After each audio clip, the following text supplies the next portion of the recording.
निजने वन्दे तु सर्वसिद्धे धुवममलमणोवमं गदिं पत्ते गोच्छामि समयपाहुड मृण्मोषुध केवली भड़िदम्। पंच परमेष्टि भगवान की जय।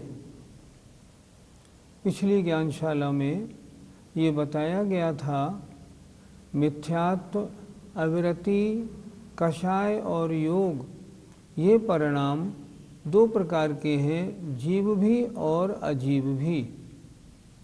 अब यहाँ ये बताएंगे कि जीव कौन से हैं और अजीव कौन से हैं। गाथा नंबर 95 निकाल लीजिए और उसमें देखिए।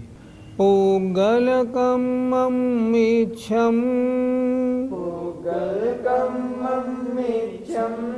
जोगो अविरधि अण्णानुमज्जीवम्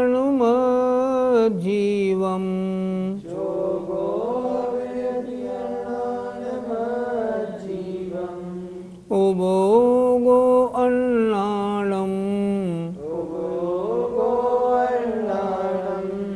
अविरधिमिच्छत जीवोदो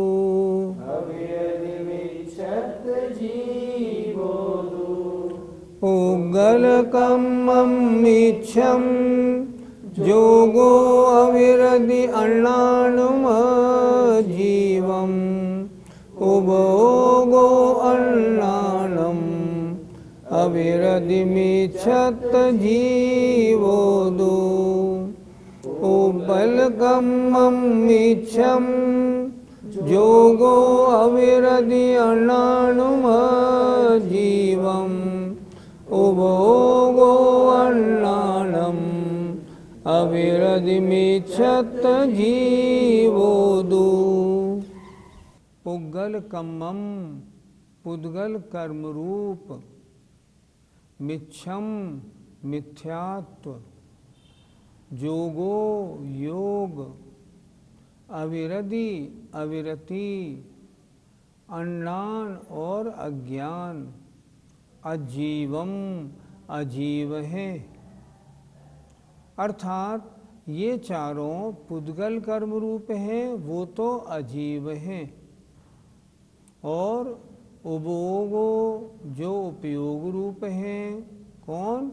अण्णानम अज्ञान, अविरधि अविरति, मिच्छतम मिच्छत माने मिथ्यात्व जो उपयोग रूप है, जीवोदु वे जीव हैं। मिथ्यात्व फिर एक बार देखें, समझें थोड़ा। जो मिथ्यात्व, अविरति, अज्ञान, योग रूप पुद्गल कर्म है वे अजीव हैं। और जो आत्मा के परिणाम अविरति, अज्ञान, उपयोग रूप हैं वे जीव हैं।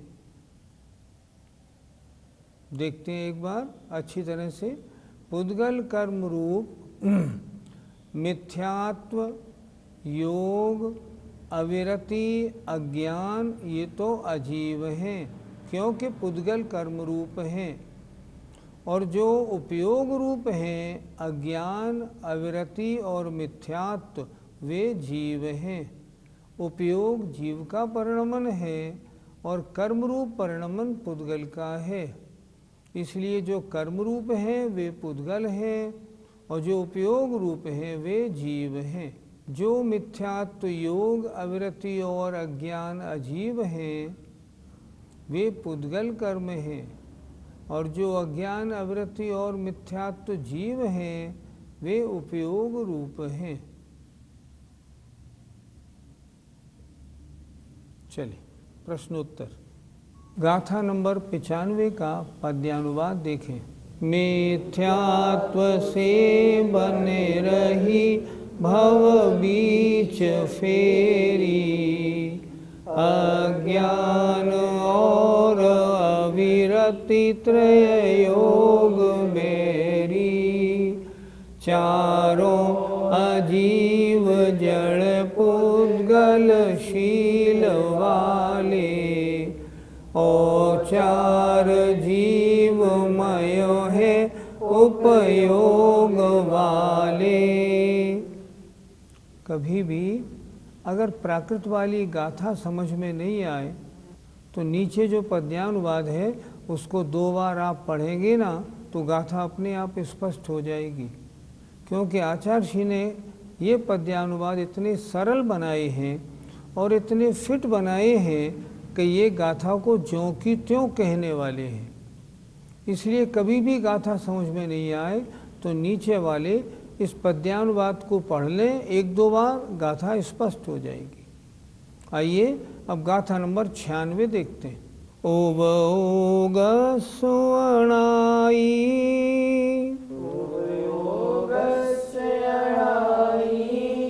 परिणामातिर्निमोहजुतस्स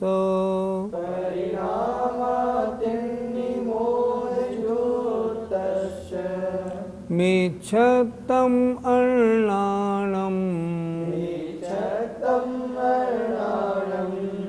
अविरति भावो यणादवो।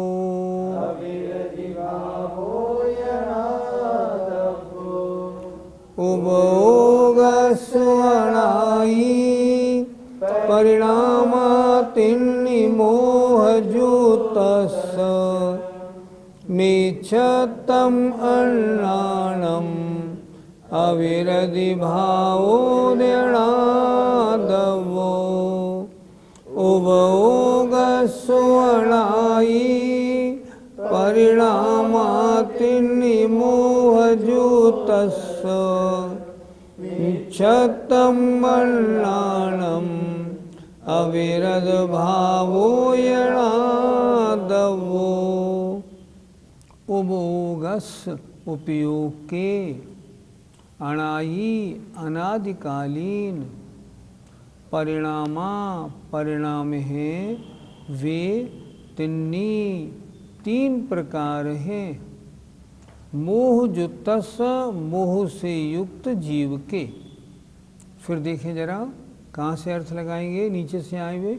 मोहजुतस मोह से युक्त जीव के, उभोगस उपयोग के, अनादिकालीन अनादिकाल से, तिन्नी माने 3 परिणाम हैं। कौन कौन से परिणाम हैं? मिच्छतम मिथ्यात्व, अन्नानम अन्नान, अविरति भावो अविरति भाव रूप। नादब्बो जानने चाहिए। क्या समझना है?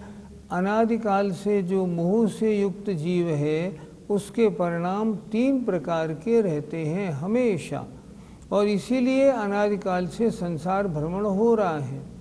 कौन कौन से हैं फिर देखें। अणाई अनादिकालीन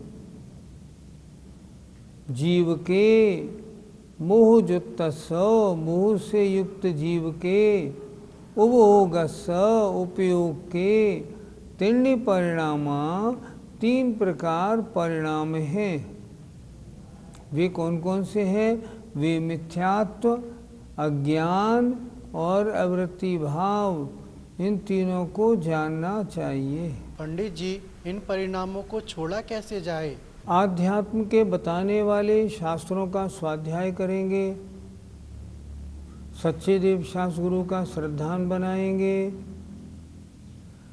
7 तत्व को अच्छी प्रकार स्वाध्याय करके समझेंगे। निज और पर क्या है, इसका भेद विज्ञान क्या है, इसको जानेंगे।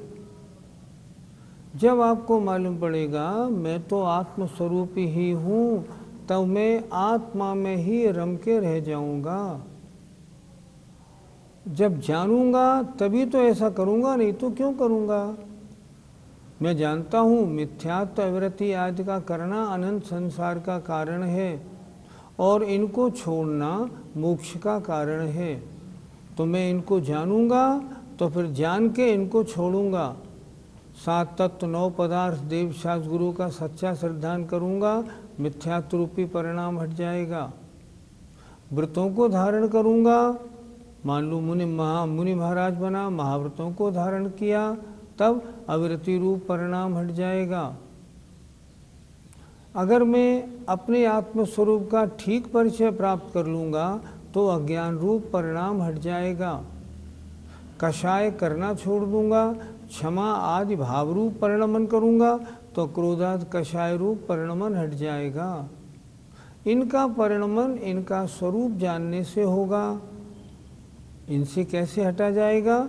इनके स्वरूप को पहचानूं और स्वरूप को पहचानने के बाद ये कैसे हैं, इनसे मेरा क्या नुकसान है, जब इनको जान के इनको छोड़ूंगा ये छूट जाएंगे और मेरा अपना परिणमन सही परिणमन होने लगेगा, विपरीत परिणमन मेरा बच जाएगा। इसलिए इनको छोड़ने का पहला तरीका है मैं स्वाध्याय करके इनका स्वरूप जानूं।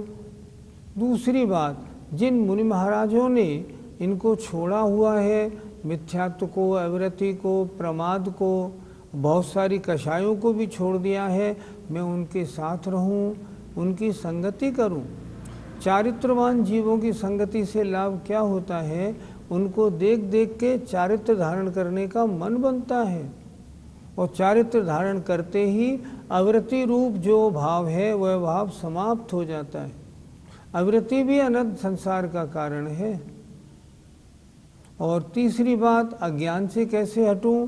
प्रवचन सुनूं, ज्ञानियों के पास बैठूं, मेरा स्वरूप क्या है इसका मैं ज्ञान करूं तो अज्ञान भाव से भी दूर हो जाऊंगा। इसलिए इनसे हटने का, इनसे मिथ्यात्व, अविरति, अज्ञान भाव से बचने का तरीका है कि मैं इनको हटाने वाले कारणों का आश्रय लूं। अगर मैं ऐसा करूंगा ये हट जाएंगे, नवीन कर्म का बंध रुक जाएगा, मेरी आत्मा की अपवित्रता खत्म हो जाएगी, मैं पवित्र बन जाऊंगा। लेकिन घर में रहते रहते ये होना विधिवत संभव नहीं। अगर इनसे वास्तव में दूरी करनी है तब तो मुनि अवस्था धारण करके, उससे भी काम पूरा नहीं बनेगा। मुनि अवस्था धारण करके मैं आत्मरमण करूँगा, मैं शुद्धोपयोगी बनूँगा, तब ये सारे जो बंध के कारण हैं एक तरफ हट जाएंगे, मैं धीरे धीरे बंध रहित तो हो जाऊँगा।